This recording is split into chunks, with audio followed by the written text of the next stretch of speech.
विधानसभेसाठी 24 फेब्रुवारीला मॉकपोल होणार आहे। छगन भुजबळांचे विरोधी उमेदवार माणिकराव शिंदे यांनी ईव्हीएमच्या यंत्रावरच आक्षेप घेतलाय।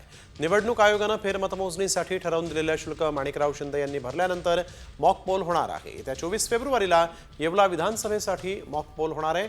नाशिकच्या सिद्धपिंपरीच्या निवडणूक शाखेच्या गोदामामध्ये हा मॉकपोल होणार आहे। सकाळी 8 वाजता मॉकपोलला सुरुवात होईल।